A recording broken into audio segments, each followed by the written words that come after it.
at work, but I want to listen to my guys. You're sitting in the car. No. Just click more on the lower right-hand corner of the ESPN app on your phone. Scroll down to live radio, pop your AirPods in, your earbuds, whatever you got, your headphones. Walk right into work like you're listening to music, but you're really ignoring everyone listening to sports. You can tune into NBA action tonight as the Clippers host the Warriors, presented by Indeed. Coverage begins at 9:30 p.m. Eastern on select ESPN radio stations. Chef Curry, this ain't 2014. The Clippers ain't the team in L.A. that matters, Max. Let's get to it. Yeah, no kidding.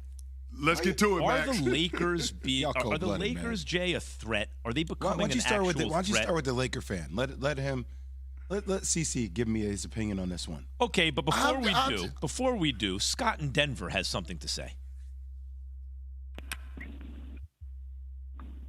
Go ahead, Scott. Scott, you there? Hey guys. Thanks for having me on.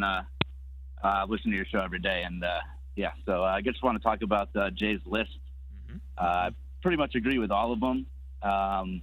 But didn't Joker finish didn't they finish 5th last year or so, 6th even, and he still won the MVP? Yep. Well, they're not applying Jay's criteria. Well, also, but just in response to that, very quickly, they did, but most of their team was out. So how you carry your team when teammates are out, that's one of my criteria as well. See, what's interesting is the criteria, none of it, if you don't hit one of these, is disqualifying.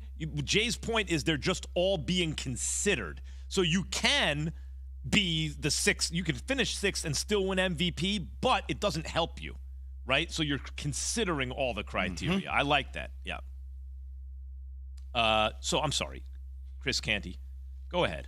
Are the Lakers No, I mean, we're talking about my Lakers and them not only treading water, but being a team that can do some damage early on in the playoffs. I mean, when you start looking at the top 3 seeds, I don't know that the Lakers should be afraid of any of them. Are they really afraid of the Denver Nuggets? Should they be afraid of the Grizzlies? We don't know what's going on with Ja Morant. Should they be afraid of the Sacramento Kings, who just got here? I don't know. I mean, if you get the version of Anthony Davis that you saw last night, and LeBron James, based on his Instagram, gets back sooner rather than later, I don't know. You got to feel good about the Lakers' prospects of not only getting into the playoffs, but potentially going on a playoff run. So what does a playoff run mean? I have to do this. Can the camera be put on me, please? I'm calling a single shot here. Please. Jay's calling his own shot. I am sorry, Laker fans. Come on, I man. am sorry, Rob Pelinka. I miscalculated you. You have done a hell of a job with this roster. I didn't believe you could make it happen, but the additions of D'Lo and other aspects have transformed this team. And what I'm willing to say now, understanding where the Western Conference is, Chris Canty, you said it properly. Ja Morant may not come back for the rest of the season. Sacramento Kings don't have the playoff experience. When you start looking at Kevin Durant missing multiple weeks here, is he going to parachute right back in? Is his team going to hit the ground running? If the Lakers are able to find a way to that 7th, 8th seed, you're telling me if they're matched up against the Memphis Grizzlies with what you saw, with how LeBron is looking at it, the Lakers, if LeBron hits his stride, they might find themselves in the Western Conference Finals. It's not impossible. It's not. I can't believe I'm saying it. It comes down to when LeBron heard the pop in his foot. And they're crazy. They're beating us in the head with this. Oh, he'll be back. If he actually comes back and plays at a high level, then it can happen. For sure. Yes.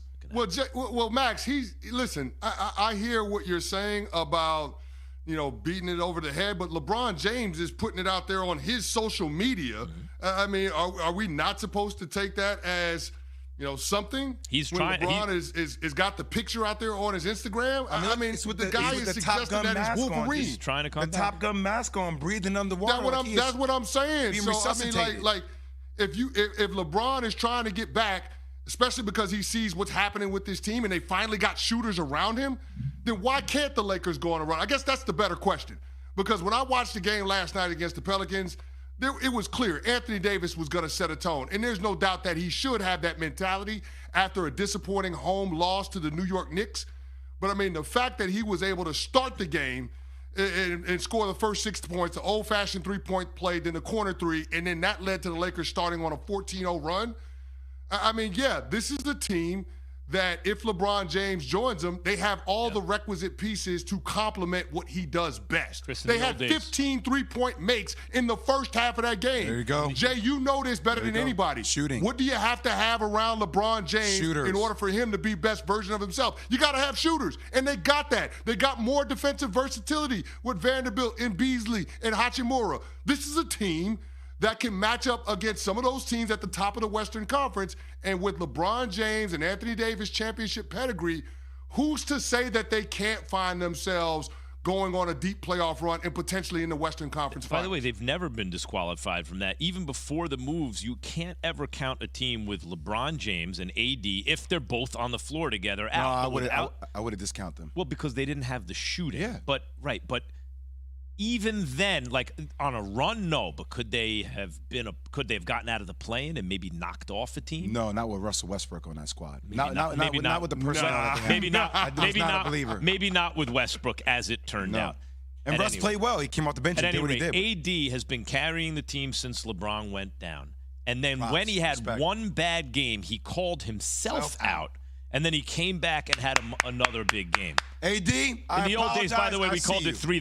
The Greek freak, Giannis Antetokounmpo. As number 3? As 2. And 3, so like, because he's on the left. And to the right of him, in third place, is Jokic. So wait, how'd your first order go in the top number? So 3 was first Tatum, then Lillard, then Shai Gilgeous-Alexander, okay? So Tatum would be 4, right? Tatum would be 4. Yep. Okay. In tier 2, you would do it this way. You wouldn't go like 6, 5, 4, 3, 2, 1. Well, I want to right. You go 4, 5, 6, and here's 2 and 3. That's Who right. doesn't list that way? You're listing. I understand what you mean, but because if you see it visually, you're going left to right. Yes, anyway, okay, I got it. Then it's Giannis and Jokic in tier 2. Giannis 2. Yep. And Jokic 3. Okay. And in tier 1, Joel Embiid. And let me say something about that real quick. Jay, yes. Chris, on this show, it's so annoying because we got 2 guys from Philly in the control room, Alan Yates and Pat Costello. And every time this comes up, all you hear is propaganda for Embiid and against that.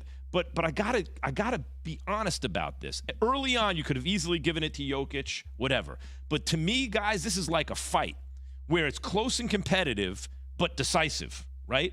I do not see an objective argument to give this thing to Jokic at this moment. Not anymore. I think you can make a better one for Giannis, but I think it is decisive, though close, that Embiid at this moment is the MVP. Has it been because of this recent stretch you've seen by the Denver Nuggets? I mean, obviously giving up 47 points in the first quarter to turn around the Raptors last night. Was 49, right? 49. Was it 47, 49? Jokic's defense. He doesn't play a guy like Steph Curry's not a good defender because he's small, but he's present. Tell me specifically about defense. Like when you watch it, like what is it about his defense? It's what I grew up watching Clyde Frazier call Knicks and listening to Clyde Frazier call Knicks games. That's Matador defense, right? You just go right ahead. That's the type of defense. Not really. Yes, Jay. It's not great, but it's not Matador defense. It is Matador defense. It's not as good as Giannis or Joel Embiid, but it's not. Not at all. No. Yeah, I didn't say it was. Jokic a pass. Did you see the whole game last night against the Raptors? I watched a lot of it, yeah. I mean, Scotty Barnes was coming down on a break in the third quarter, and Jokic just stood there. Mm-hmm. Scotty Barnes with a Euro step and a layup. He just stood there. Yeah, or how about being bullied by Scotty Barnes in the first quarter on an offensive rebound, and he just dunked it on Jokic. Jokic didn't even jump. Listen, man. This is happening defensive every box night. plus minus has to be one of the most misleading stats when it comes to a player's Wait, what impact is, on the Chris? defensive end. What is? Defensive box plus minus. Yes, Because I agree. Jokic It's not a good I'm with you on that. It's not a good top. He leads the league in that. But this guy is a liability on the defense. And you know how I know? It's because teams actively seek him out in the half-court offense when they're trying to attack the rim. They actively try to put Jokic in the action to exploit, of course, his lack of defensive prowess. And we saw that going back to the playoffs last year against the Golden State Warriors. And that's too Guys, much. He's a liability on the defense. No. I understand. I agree with you. It goes beyond just being a net neutral on defense. He's a liability on defense. Real quick, Chris, I totally agree. I am with everybody on this. I mean, I do not have him as my front runner right now, but I will say we did watch James Harden win an MVP. And James Harden played just as bad Matador defense as Jokic. Just stating for the record. But Well, go I ahead mean, with your point. Yeah, he might have won an MVP, but he's not on the verge of winning Winning 3 times. Yeah, I'm not making a case for come on, Jokic to man. win his third Well, MVP it's right also- now. it's- I'm not. That's not where my list is today. Yeah, it's also like I get that it's close, but I also, as I said, think it's decisive. I don't find the objective argument you can make pro Jokic. You can make an argument that he's in there, but not that he's number one. Not at the moment. It has nothing to do with him winning 2 already. I think Embiid's been better, and Embiid's gotten them head to head. In addition to that, right? Yep. So Jay, I understand you have created a criteria for MVP. So I will give my MVP to Giannis.